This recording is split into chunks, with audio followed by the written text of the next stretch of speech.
What's going on, filmmaking homies and homettes? It's your boy Cody Blue, and in today's video, I'm gonna walk you guys through every single menu setting on my Sony camera so that you guys can get your Sony camera set up for filmmaking. And then maybe you'll stop asking me questions about the menus.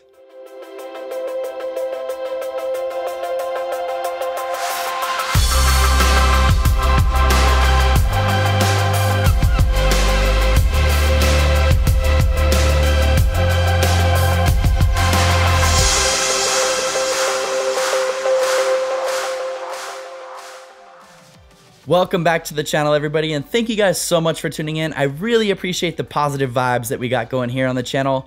Almost 15,000 of you guys are watching these videos, and the support has been overwhelmingly positive, especially on my last video, that winter in Tahoe video. It really meant a lot to me that I'm able to kind of jump out of a creative rut and shoot things the way that I want to shoot them, and not so much the way that everybody on YouTube is shooting videos. So it was good to know that I can do that and you guys will still enjoy the content, and I hope to bring you more videos like that here in the future. But today we're talking about how to get your Sony camera settings dialed so that your camera is set up and ready to go for filmmaking. So this is definitely not going to be the most cinematic and entertaining video that I've ever done, but hopefully I can walk you guys through all of the menu settings and explain why I'm changing things and what I'm changing so that you can get all of your settings dialed and you can spend more time creating videos and less time fumbling with your camera. With that being said, take 10 seconds, go grab your camera, and then come on back and we'll walk you guys through every single setting to get your camera set up and ready to go for filmmaking. All right, everybody, so welcome back to my little overhead rig here. As you guys know, I shoot on the Sony a6300, so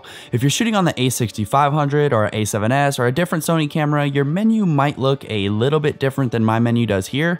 But for the most part, the Sony menus are relatively the same, so you should be able to find similar settings on your camera to the ones that I'm using on my camera.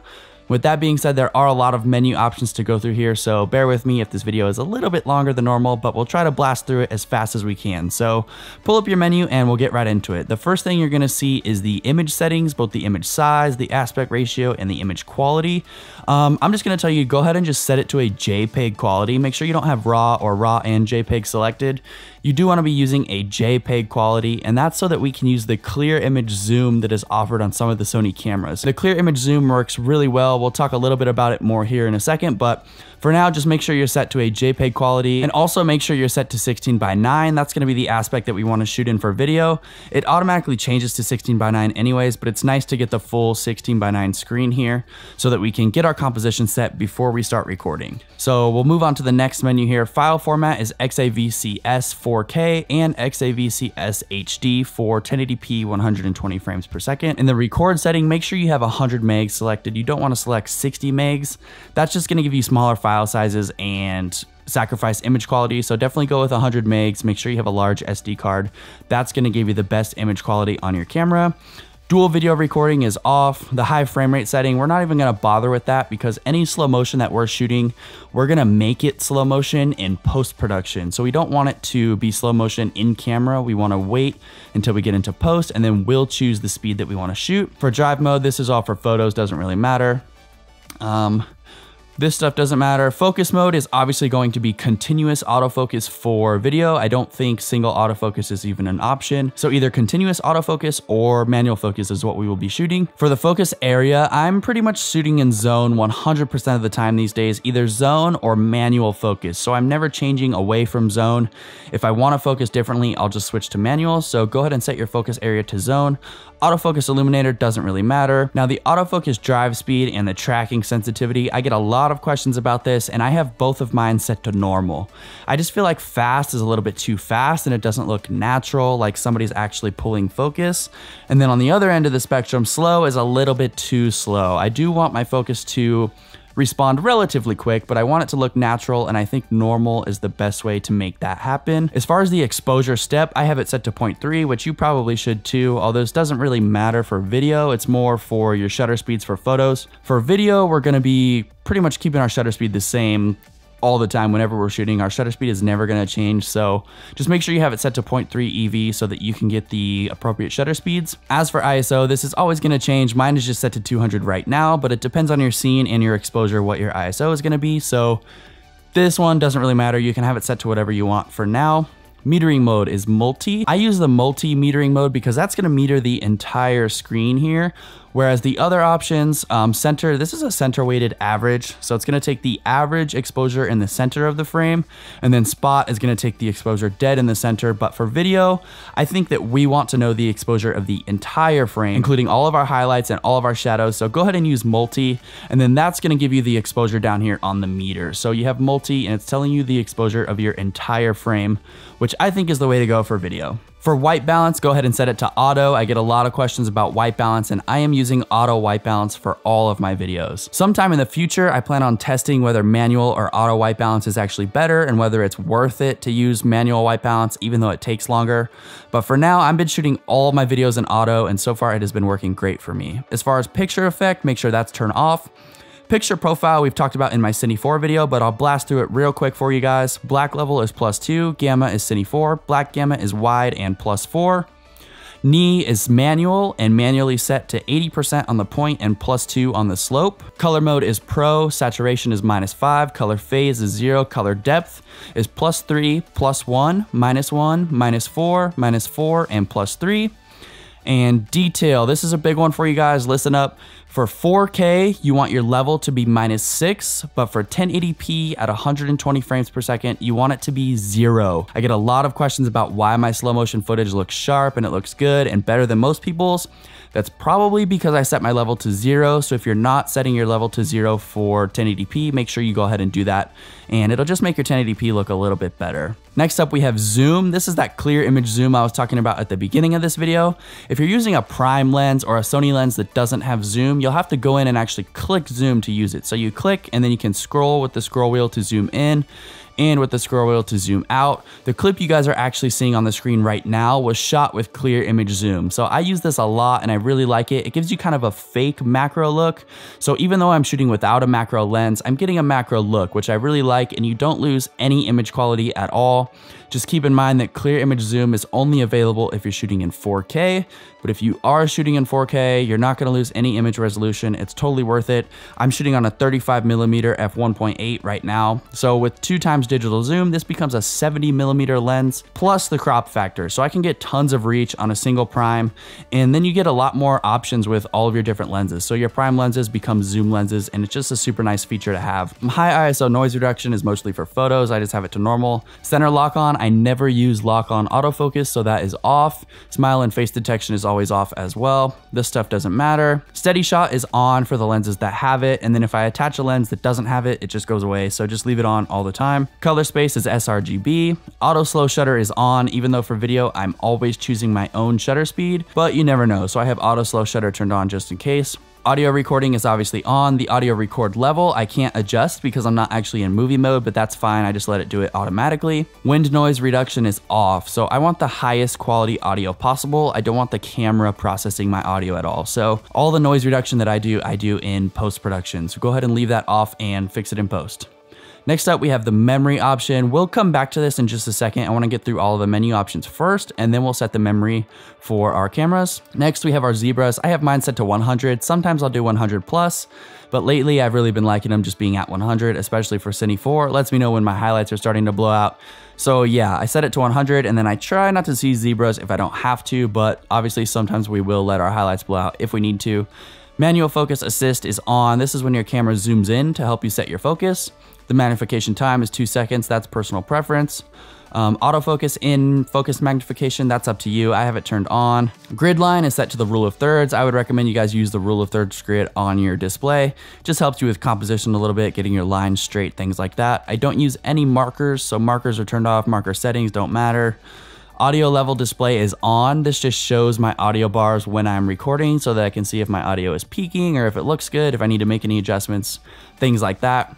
Auto review is off. This stuff is for photos mainly. Display button, make sure you go in and on your monitor you have histogram selected. I really like to use the histogram a lot when I'm shooting video. So once you're on your screen, you just push display a couple of times and your histogram will pop up there. That just helps you with exposure a little bit better than the meter does down here. So I like to look at my histogram quite a bit when I'm exposing my image. As far as focus peaking, I have it set to low.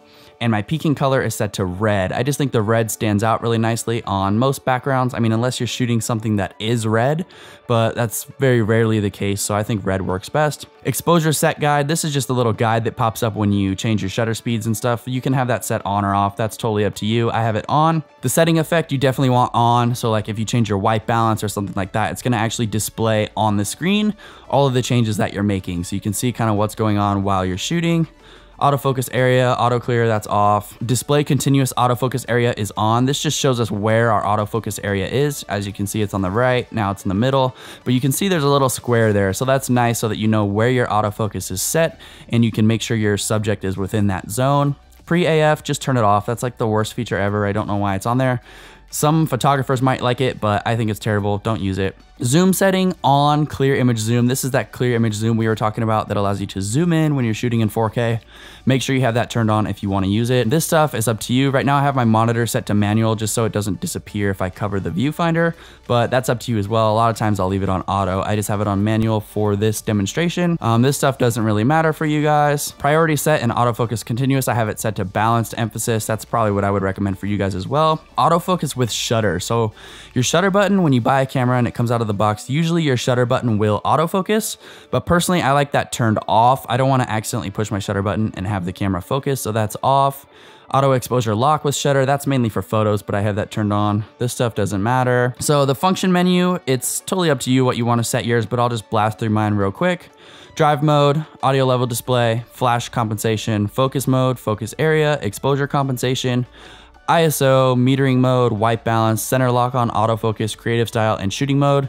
That's just for this function menu right here. You push the function menu and your options come up. You can choose whatever options you want for that menu. Custom keys. So these are the custom keys that I use when I'm shooting, and these are probably some of the biggest tips I can give you guys. So custom button 1, which is on top of the camera here, is the focus magnification. I have that set for focus magnification because I have a couple vintage lenses that I use sometimes, occasionally, that don't actually communicate with the body of the camera. So when I turn the lens to focus, it doesn't automatically zoom in, but it's easy to overcome that by just pushing the C1 button here, and then it's gonna zoom in and I can set my focus that way. So if you're using any lenses with adapters or any lens that won't communicate with the camera body, it's nice to have your focus magnification right there on the body so that you can zoom in and get your focus dialed.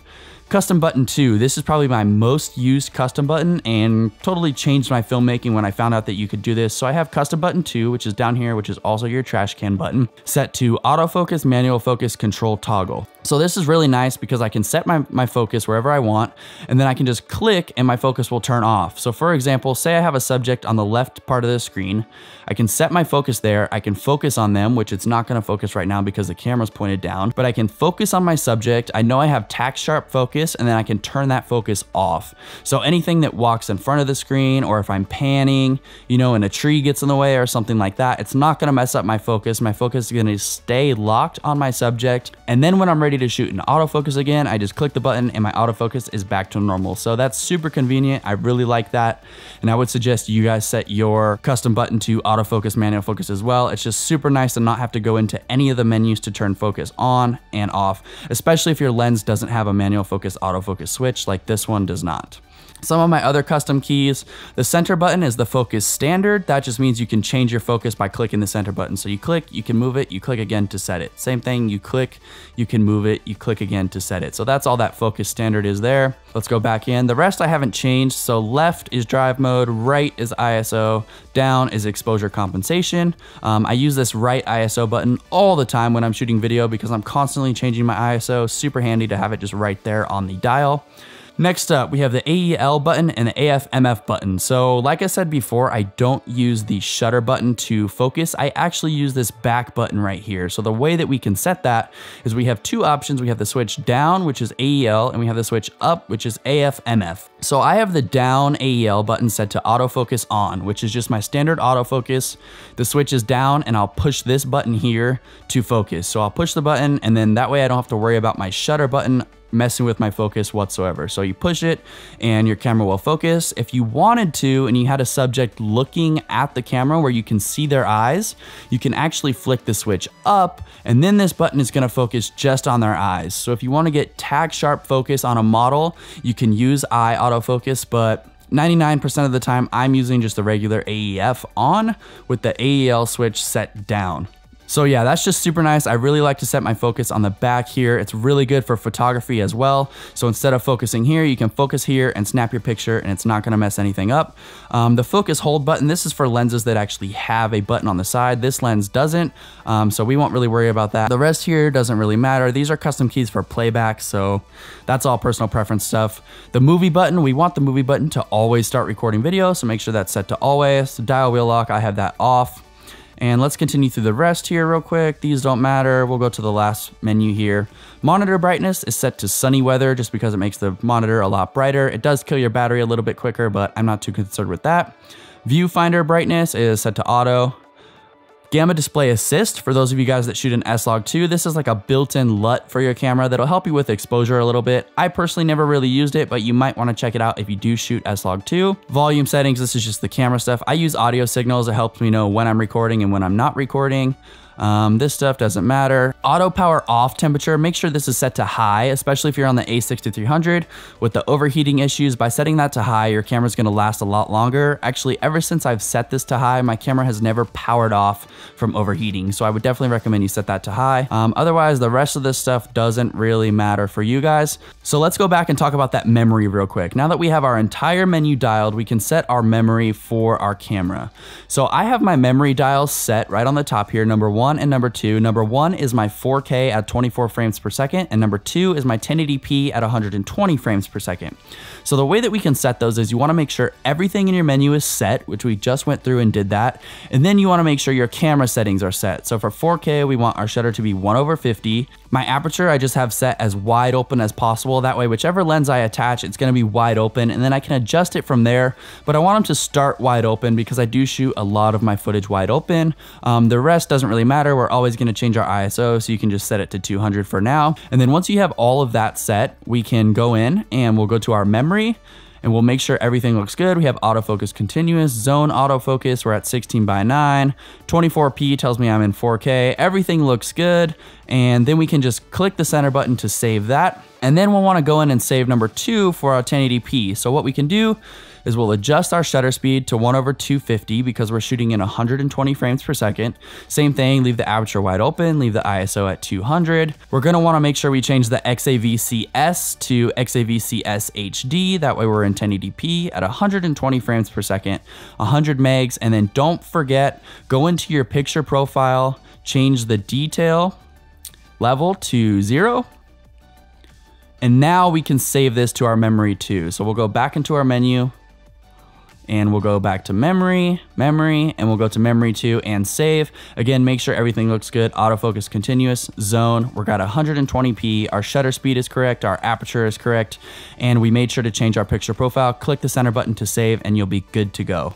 So those are all the tips that I have for you guys. That's my entire Sony menu. I would definitely recommend you set your dial buttons, set your custom 1 and your custom 2, and you guys will be ready to go. Filmmaking is gonna be so much easier for you guys. So there you go, guys. Those are every single one of the settings that I've changed on my A6300, including the custom buttons, in order to get the most out of it as a filmmaking camera. As always, if you have any questions, feel free to send me a message on Instagram or leave them down in the comments below, but I'm still not getting YouTube comment notifications, so I've been trying to go through and check, but if I miss your comment, I'm sorry. Try to send it to me on Instagram and I'll reply there. But please like this video if you like it and subscribe if you want to see more. But until next time, we'll catch you guys in the next one. Peace out.